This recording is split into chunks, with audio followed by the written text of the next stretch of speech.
What's up, comic book fans? This is TB Comics coming at you again in the month of June, and I have another thick stack of comics to show you. Well, just the front covers as always, so I hope you enjoy. And just like let's say, just like a big comic book ice cream man, I'm going to serve you up some delicious flavours. But instead of the ice cream going onto your tongue, these comic book covers are going to go into your eyes. So it's eye flavours. Flavours for your eyes. Aren't I lovely? I'm just so generous to you all. Anyway, enough waffling. Let's head over to the big one, and it's DC versus Vampires, World War V. Or some people might say World War V. Whatever. Who knows? Who cares? I just know it's DC versus Vampires. This cover there is, well, we're on issue 10 now, so we're probably coming to the end. And I want to say that this cover is cover B, coming from David Parator, I believe that's pronounced. It's a nice cardstock variant. I can't remember who that is on the front cover. Possibly, is it Raven? Someone like that? I'm going to guess.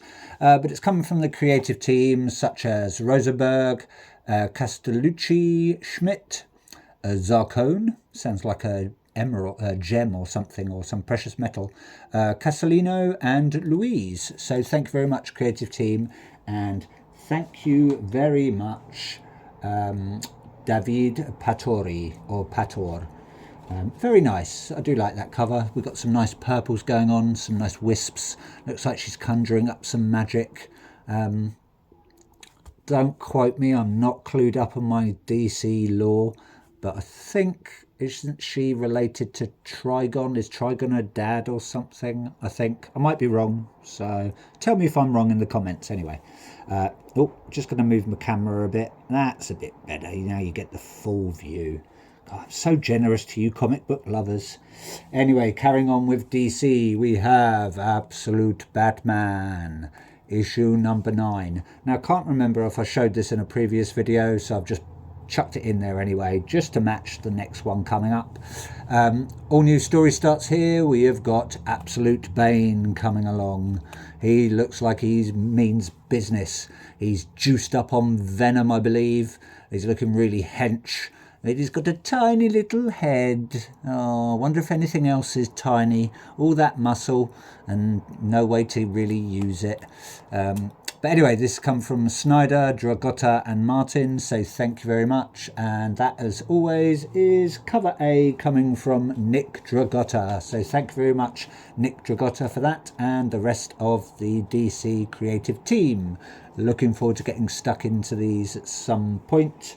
And that brings me on to this one. Same issue, number 9, Absolute Batman, part of the DC All-In sort of initiative.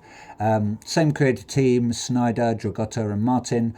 But this one is a very, very nice Brian Bolland cover. I believe he's only done one for, was it 7 or 8 with Mr. Freeze or Dr. Freeze. And now we've got this really nice one with Bane on the front cover, looking jacked as always. He's got some guns that were a gun anyway, and maybe some sort of maybe some bombs or something, or some hand grenades. Looks like he's got some new implants as well, so he's really, really juiced up. But yeah, looking forward to getting stuck into this, so at some point.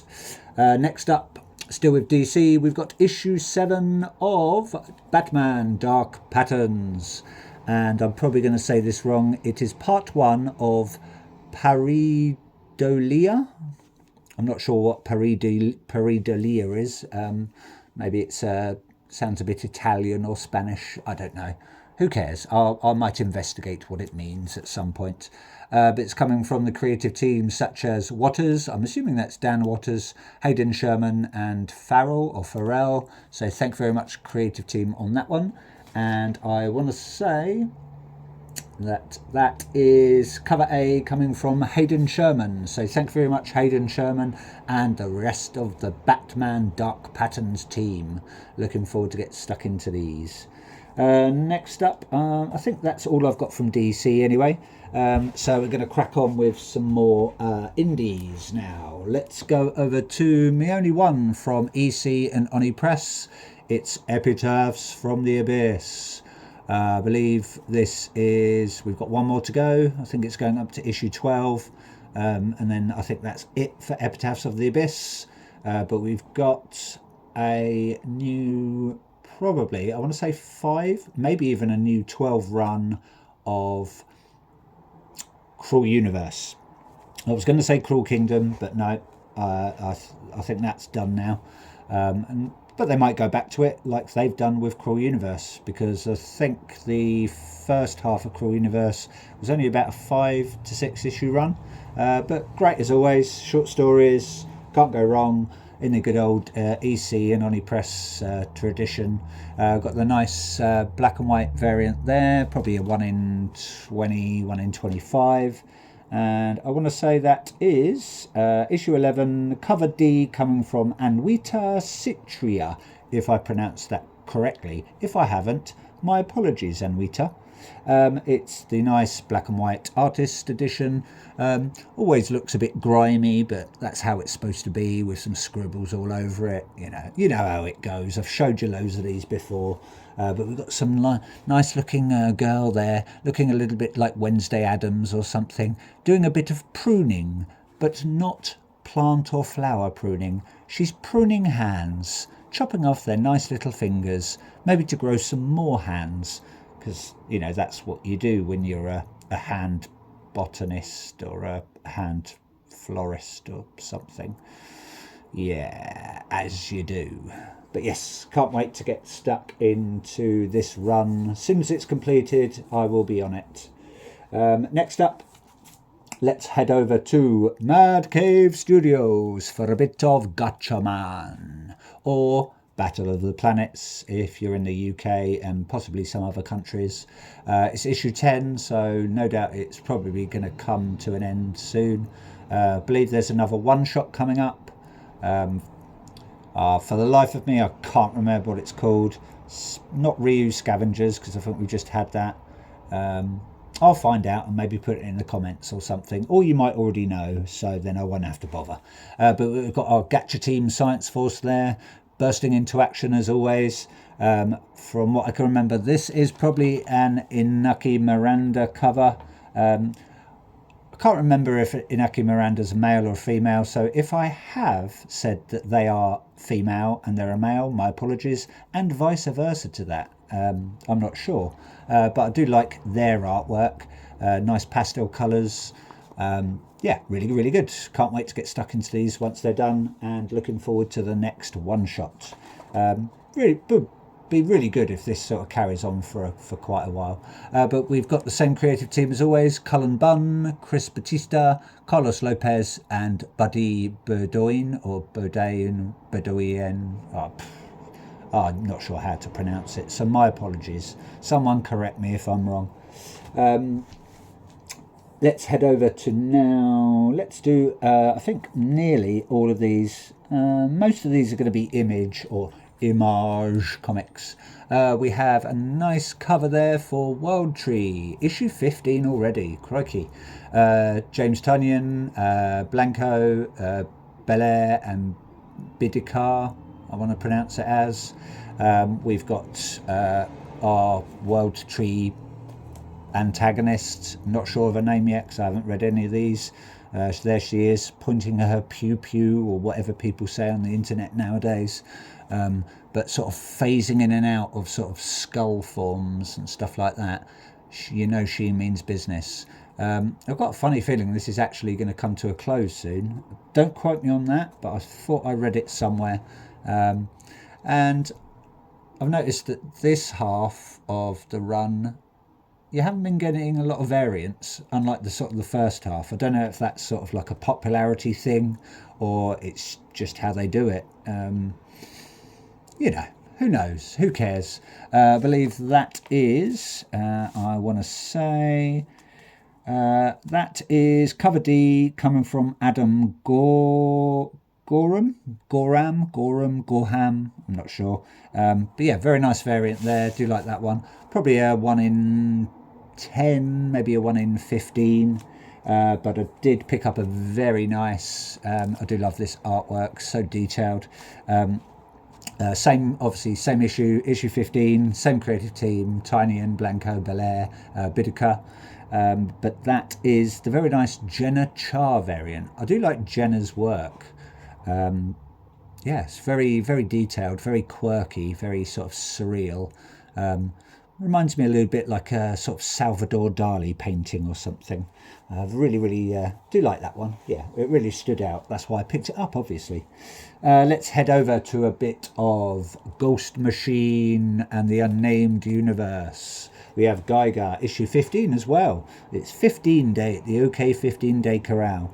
Got a nice wraparound cover there.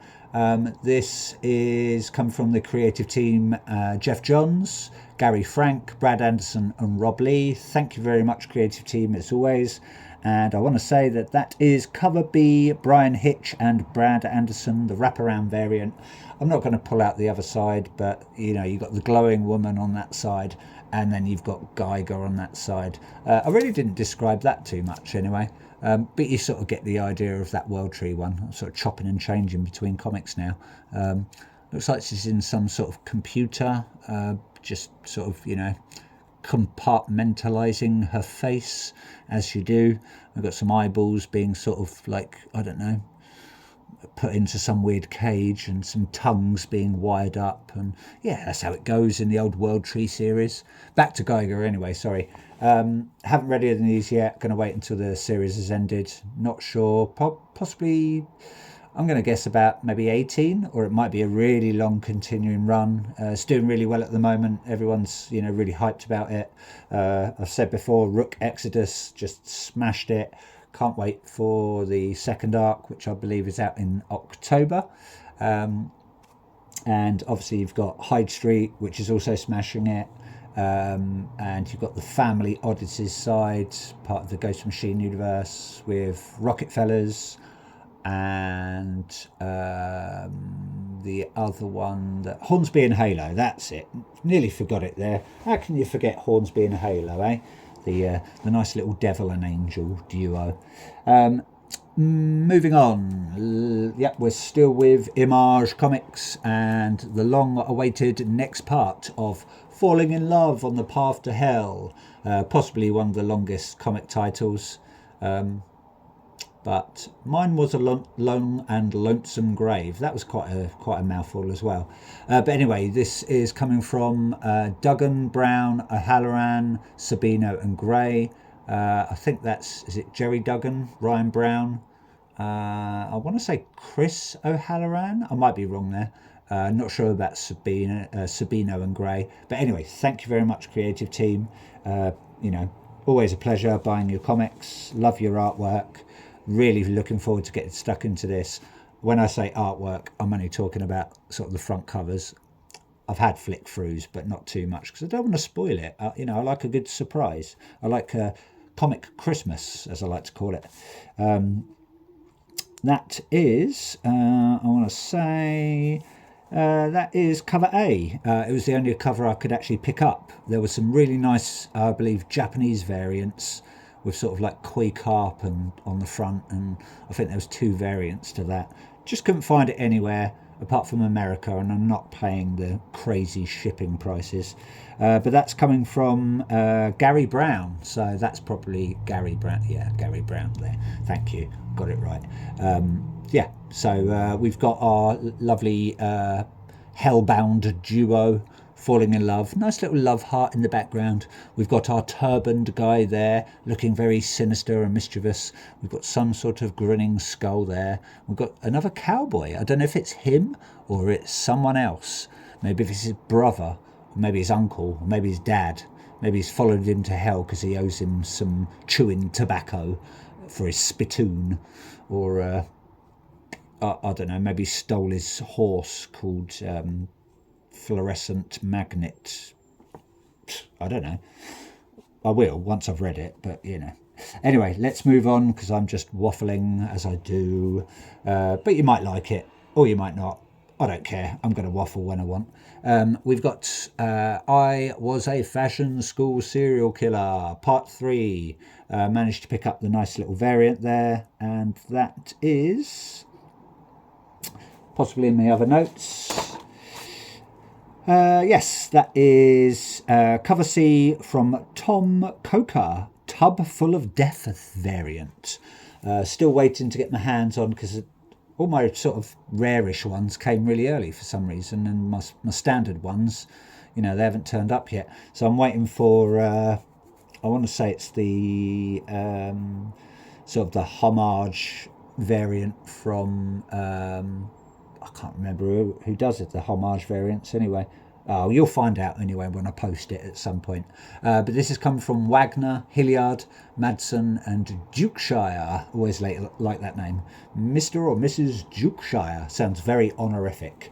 We've got our high school student there. She's just bathing in a tub full of blood, looking very gothic. Maybe she's holding Bram Stoker's Dracula or Mary Shelley's Frankenstein or one of those, you know, those good horror comics, good horror novels.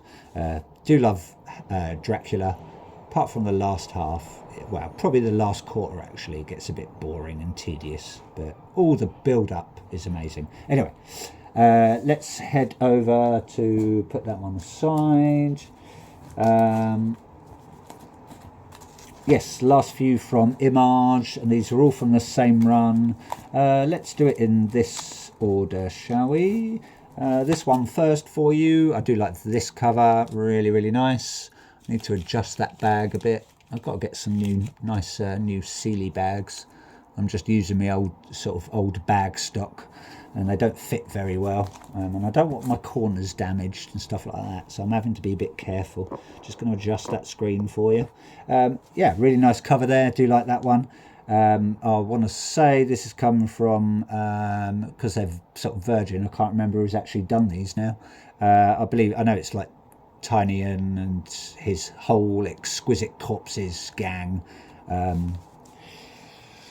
Can't remember who else, but anyway, that one there I want to say is the good old Riley Rossimo cover E variant, Virgin variant there.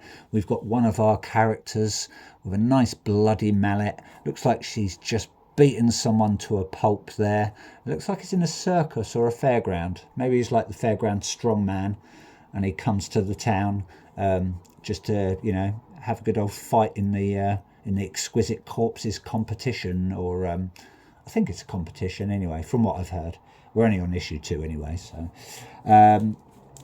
got a very nice one there from same issue, sorry. This one there, it looks like someone's mask with the reflection of people just like probably bloody and dying, but that one there is cover F, coming from Martin Simmons. I want to say that's probably a 1 in 20, 1 in 25. This one's probably a 1 in maybe a 25, possibly a 1 in 50. Not sure about that. I'll have to look into it. But yeah, nice cover there. Not too much going on. It's quite nice. I like it. It's simple. Yeah, does exactly what it says on the tin. And then last but not least, from Image Comics, we have a very nice polybagged cover of Exquisite Corpses 1. I believe that is, I want to say that's a second print or possibly a third print. It says down there, second printing. I'm not sure how rare that is. I think it's maybe a 1 in 25, maybe a 1 in 20 variant. Not too fussed. Really nice black and white. It is a wraparound. And I did say, I think I said it's cover B, coming from Walsh. I can't remember who Walsh is. Matt Walsh, I think Matt Walsh. But yeah, if it isn't, my apologies. And if it is, really sorry, Matt. I'm not sure if it is you or not. But we've got our crazy characters there. Looks like we've got some sniper with a pew pew. I'm going to keep saying that now. Another one with a pew pew. Got some crazy, looks like some sort of doctor or surgeon with a syringe. Got some, like, maybe you want a sort of wire guy. Maybe he uses like really thin wires to garrote people. Got some crazy bandage guy there. I remember seeing a picture of him on, I think, issue 2's main cover. We've got our weird drone flying person who you can't see, probably on the opposite side. I believe it's like a little boy that flies this drone that shoots, bullets and stuff. So I'm actually going to see if I can take it out the... I'm not going to take it out of the poly bag, but I'm going to have a look on the opposite side just to show you. It's that on the other side. How nice. Just like the other poly bagged ones. So I'll just leave that there for a minute anyway and put it back in the bag and board later. But yeah, I do like black and white sort of sketch covers. Really, really nice. Last two, and we're heading over to Boom Studios. Kaboom for the boom. And it's Hello Darkness, issue number 11. I didn't get any real variants for these. I think I maybe picked up probably 2 when it first started coming out. But most of the variants for these didn't really catch my eye. That one's got a bit of dirt on there. I might have to give that a bit of a... I can't speak today. Give that a bit of... It's the heat. It's because I'm melting. My tongue's actually, down to my knees at the moment. Because it's just my face is melting because of the heat over here in the UK. Not that I'm complaining. I would rather have a nice summer than a cold summer. But anyway, we've got Dan Waters. We've got Danny. We've got Kaylin Egan. We've got Gavin Smith. Shannon Hotchman. Evan Skredderstu. That's a mouthful. And Robert Hack on this one. That cover there, I want to say it's probably looking like a Jai Lee cover. And I will tell you, once I find it, you know what? Oh, there we go. It doesn't say, but I believe that is a Jai Lee cover. You can tell by his artwork. It's pretty creepy. Looks like we've got some woman giving birth, or sort of giving birth in a really, really weird way to all these tiny little sort of deformed or sort of partially deformed children. Maybe they're aliens. Maybe she was sort of blessed by some sort of weird demon and that's his hell spawn. We've got some sort of wispy bits coming around, and it doesn't look like she's having a good time of it anyway. So my heart goes out to this lady. Let's hope she survives. That cover there, like I said, probably Jai Lee, but it is the cover D anniversary cover anyway. Really nice cover. Always like Jai Lee's artwork. Can't go wrong with it. Always smashes it at the ballpark. And last, and not least forever, but at least for this show, I've got Something is Killing the Children, and we are actually on 42, issue 42 already. Wow. That there is cover G. I want to say that's the 1 in 50 variant, and that is coming from Rebecca Isaacs. So thank you very much, Rebecca Isaacs. Very nice Virgin variant there. We've got our main protagonist there. She's carving away, good old Erica Slaughter, chopping up some demons or some monsters. Looks like she's got a friend there, part of the Order of St. George, I believe it is. But don't quote me on that, because I still haven't read any of these, and I'm 42 issues in. Saving it for a rainy Something is Killing the Children day. I'll just have a big, long run. My eyes will definitely hurt by the end of that day. But yeah, really nice sort of, very sort of cartoony, maybe sort of anime-ish, manga-y artwork. Really, really nice. Like it. Bright, vibrant. Just can't go wrong with the Something is Killing the Children covers. They always do really nice covers. So yeah, that's it from me. Thank you very much. Hope you like what you saw. Please like on here. Please subscribe. Do all that stuff that everyone does on YouTube. Always open to comments. And let me know what you've been reading and what you think of my haul. And that's it from me. So ta-ta for now, comic book fans. Bye.